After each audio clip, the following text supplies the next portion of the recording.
All right. Hi, this is Glenn Crothers from the Louisville Jazz Society, and today it is my pleasure to talk to saxophonist Hunt Butler. He'll be joining jazz icon Jamey Abersold's quartet to celebrate Jamey's 87th birthday on Sunday, July 26th at 7 p.m. at the Cafe.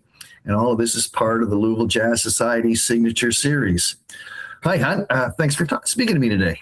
Thank you. I'm glad to be here. So let's just start because you're part of this because of the Jamey Abersold birthday celebration, and of course we're giving away the scholarship this year, 2026, at the show as well, the Jamey Abersold Scholarship. Can you tell us a little about your relationship with Jamey? When did you first meet him, and what sort of influence did he have on your early career? Okay, well, I met him when I was a high school student. I grew up in Frankfort, Kentucky, and I remember the summer of my sophomore year, I went to a friend and myself went to a big band clinic over in Illinois. And so that would probably have been about 1974, I guess.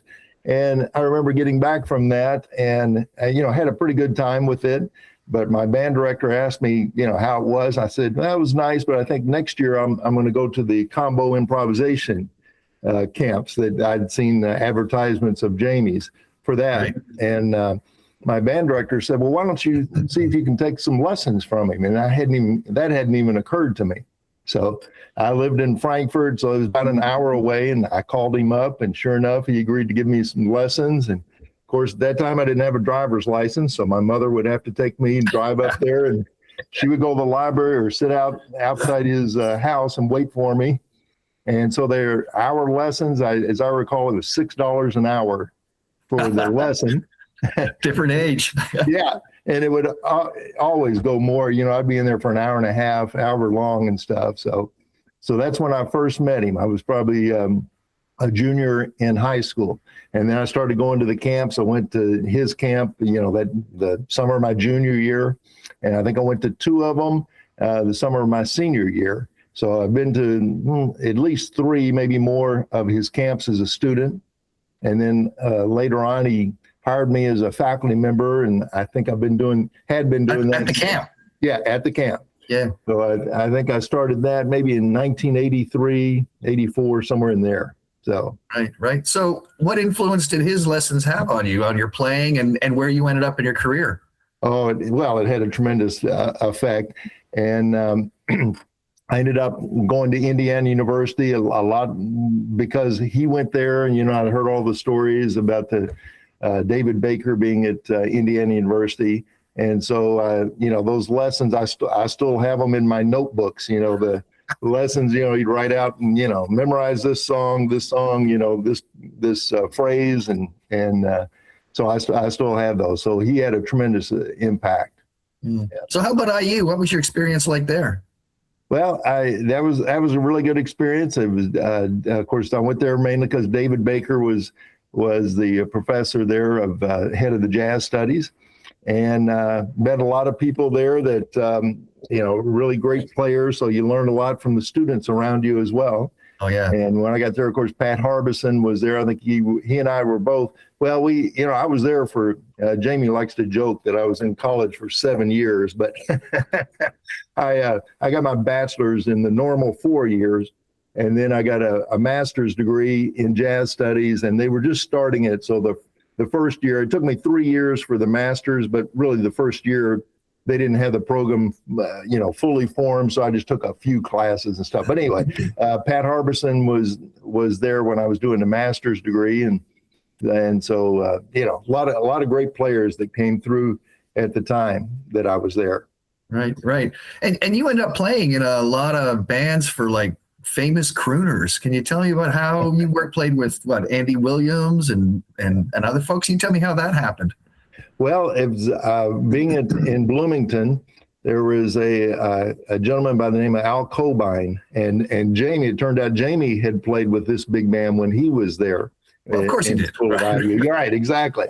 And so Al Cobine, I started playing with his band, and he was the guy that started, had been contracting for a lot of these singers, including Andy Williams. And later on, we did let's see, who else? We did a thing with Pia Zadora, and it ended up I think that was 1990 that we ended up also getting a chance to play with Frank Sinatra. So that was a lot of fun. Yeah, out in Las Vegas. So that was fun. And Johnny Mathis as well. Yep. Johnny Mathis. So Al would book the orchestra for the tours. We'd go out for Andy Williams was probably the longest. We go out for 4 or 5 weeks with that during the Christmas time. Johnny Mathis, Julie Andrews, and some of the others would be a little shorter, a week or 10 days, something like that. Yeah. So it must have been like band camp on the road. Yeah, exactly. What was the experience like? It must have been like, as a young kid, it must have been pretty heady stuff. Oh, it was. And, it was important. It's not really a jazz gig, so it wasn't a whole lot of improvising, but a lot of reading parts and playing in an ensemble and playing flute and clarinet along with saxophone. So. Right. So you're also an educator. So what kind of influence has Jamey's teaching had on your career as an educator? Well, I take a lot of the lessons that he gave me and I pass that along to my students as well. So it obviously had a tremendous impact on, and I still listen to him today. I was over at his house a week or so ago, and he was teaching a student came in for a lesson. And so I was listening to him, what he was telling the student there. So, he's obviously one of the world's greatest jazz educators. In my opinion, along with Jerry Coker and David Baker, kind of the ABCs of jazz. And, you throw some other people in there, Dan Hurley, I'll probably leave some people out now, but, he's one of the great jazz educators in the world.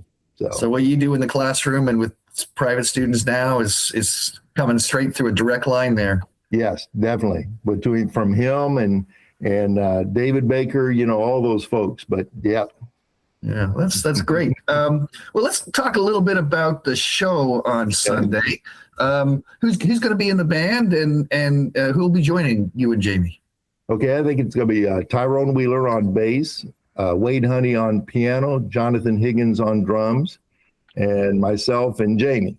Right. And what can the audience expect to hear on Sunday? What kind of tunes you be playing? What standards are you moving beyond? What's in store? Okay. I think it's going to be jazz standards and probably a few standards and maybe an original or two of Jamey's. So to be honest with you, I don't know exactly what we're playing right now, but I'm sure that's where it'll come from. Right. Well, you guys have had such experience playing together. It'll be kind of, it won't be like you're just coming into the room for the first time. Right. Definitely. Yeah. So what's that rapport playing with Jamey like? Tell me a little about what it's like now to play, someone who was your mentor is now you're playing alongside him. Well, I don't know. Sometimes it can be a little bit intimidating. Even at this point. Well, yeah, but it's just a lot of fun, and I still learn so much from him every time I hear him, play or teach, so it's always an educational thing for me. Right. And are you still in Frankfurt now? No, I live in Louisville now. Yeah, I've been here for quite a while now. Yeah, yeah. Because you have your band here in town as well, right? Well, I just kind of freelance. I just play with whoever calls and stuff. So I do some of the Broadway shows and some things with the Louisville Orchestra, and also things down at the hotels down in French Lick with trios. So I, just do kind of whoever calls. Right. And have sax will travel. Right, exactly. Well, it's really great to talk to you today, Hunt, and especially about your relationship with Jamey. Sounds like it's going to be another great show on Sunday night. Again, that's Sunday, July 26th at 7 p.m. It's the Jamey Abersold Quartet with Hunt Butler sitting in and learning some more stuff from his mentor. Right. Exactly. And that's at the Cafe. And again, it's part of the Louisville Jazz Society Signature Series, celebration of Jamey's 87th birthday. I should also add that proceeds from the concert go to the Jamey Abersold Scholarship Fund. So the evening will also include a presentation of the 2026 Abersold Scholarship. So come out and hear some great jazz from some of Louisville's finest musicians while supporting a great cause of jazz education.